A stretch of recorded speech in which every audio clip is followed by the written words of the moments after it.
अस्सलाम वालेकुम स्टूडेंट्स। आज हम टॉपिक डिस्कस करेंगे कि फ़ोटो रेस्पिरेशन क्या है और इसका मैकेनिज़्म देखेंगे। तो फ़ोटो वर्ड रिप्रेजेंट कर रहा है फोटोसिंथेसिस को और रेस्पिरेशन वर्ड रिप्रेजेंट कर रहा है रेस्पिरेशन के प्रोसेस को। अब इसका मतलब ये नहीं है कि इसके अंदर जो है वो फोटोसिंथेसिस और रेस्पिरेशन दोनों प्रोसेस होते हैं, बल्कि फोटोसिंथेसिस के प्रोसेस में ग्लिच आता है, मतलब कि जो प्रोसेस होना होता है उसकी बजाय कुछ और होता है, लेकिन पीछे से प्रोसेस फोटोसिंथेसिस का ही चल रहा होता है और रेस्पिरेशन वाली प्रोडक्ट्स बनती हैं। इस वजह से इसको हम फोटो रेस्पिरेशन बोलते हैं। इसको देखते हैं।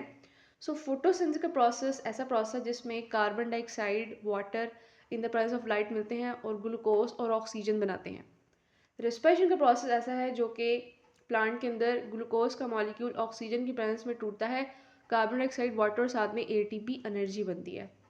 अब फोटोसिंथेसिस का प्रोसेस जो है वो दो फेजेस में डिवाइड हुआ है। एक है लाइट डिपेंडेंट और दूसरा है लाइट इंडिपेंडेंट, जिसको हम केल्विन साइकिल भी बोलते हैं। तो यहाँ पर फोटो रेस्पिरेशन में पीछे से प्रोसेस सारा सही चल रहा होता है। लाइट इंडिपेंडेंट में आकर जो है वो ग्लिच आता है, मिस्टेक होती है। ऐसा क्या होता है, पहले हम जरा नॉर्मल फोटोसिंथेसिस देखते हैं। नॉर्मली फोटोसिंथेसिस में in the stage of Calvin cycle ribulose bisphosphate एक प्रिकर्सर जो है वो क्लोरोप्लास्ट के अंदर मौजूद होता है, जिसका 5 कार्बन है। इसके साथ कार्बन डाइऑक्साइड आके जुड़ती है और ये काम रुबिस्को एंजाइम करवाता है और प्रोडक्ट बनाता है फॉस्फोग्लिसरेट 3 कार्बन।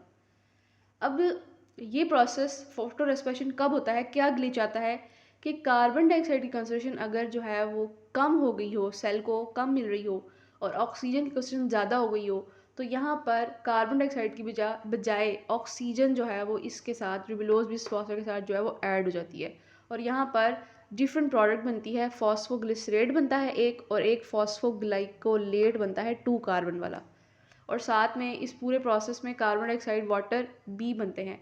तो कार्बन डाइऑक्साइड और वाटर जो है वो रेस्पिरेशन के प्रोसेस में बनते हैं, इसलिए वर्ड जो है वो रेस्पिरेशन आया हुआ है इसके अंदर, लेकिन इस पे एटीपी जो है वो नहीं बनती।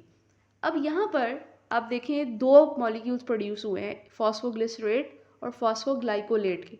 इस फॉस्फोग्लाइकोलेट के मॉलिक्यूल को जो है चेंज करके फॉस्फोग्लिसरेट बनाया जाता है और इसमें प्लांट की एटीपी जो है वो यूज़ होती है। तो इसलिए इसको मैं बार बार बोल रही हूँ कि ये एक ग्लिच प्रोसेस है, मिस्टेक है। इसमें प्लांट की एटीपी जो है कंज्यूम हो रही है। तो अब हम देखते हैं कि कैसे फॉस्फोग्लाइकोलेट जो है इसको फॉस्फोग्लिसरेट के अंदर कन्वर्ट किया जाता है। ओके, सबसे पहले क्लोरोप्लास्ट के अंदर उस फॉस्फोग्लाइकोलेट को कन्वर्ट किया जाता है ग्लाइकोलेट में। देन ग्लाइकोलेट को पर ऑक्सीजोम ऑर्गेनेलिस के अंदर जो है भेजा जाता है। वहाँ पर ग्लाइकोलेट ऑक्सीजन के साथ मिलकर ग्लाइऑक्सलेट और हाइड्रोजन पर ऑक्साइड में जो है वो कन्वर्ट हो जाता है। अब ये जो हाइड्रोजन पर ऑक्साइड है, ये बेसिकली एक टॉक्सिक मटेरियल है। तो इस पूरे प्रोसेस में टॉक्सिक मटेरियल भी रिलीज़ हो रहे हैं, प्लांट की एटीपी भी जो है वो यूज़ हो रही है। तो इसलिए ये एक जो है वो, फिर मैं बोल रही हूँ, एक मिस्टेक वाला प्रोसेस है जिसमें प्लांट अपनी एनर्जी कंज्यूम कर रहा है।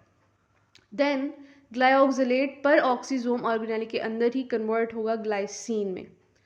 देन ये ग्लाइसिन जाएगा माइटोकॉन्ड्रिया, वहाँ पर ग्लाइसिन कन्वर्ट होगा सीरीन में, और दोबारा इसको पर ऑक्सीजोम के अंदर भेजा जाएगा। वहाँ पर सीरीन कन्वर्ट हो जाएगा फॉस्फोग्लिसरेट में, जो कि बेसिकली यूज़ होता है केल्विन साइकिल के अंदर। अब ये जो है प्रोडक्ट तैयार है केल्विन साइकिल के लिए, तो इसको दोबारा क्लोरोप्लास्ट के अंदर जो है वो केल्विन साइकिल के अंदर जो है वो आगे ग्लूकोज बनाने के लिए भेजा जाएगा। तो इस तरह फोटो रेस्पिरेशन जो है वो प्लांट के अंदर होती है जब ऑक्सीजन जो है वो कार्बन डाइऑक्साइड की निस्बत ज़्यादा हो जाती है। तो ये था हमारा आज का लेक्चर, जिसमें हमने देखा कि what is photo respiration and इसका हमने मैकेनिज्म डिस्कस किया। अल्लाह हाफिज़।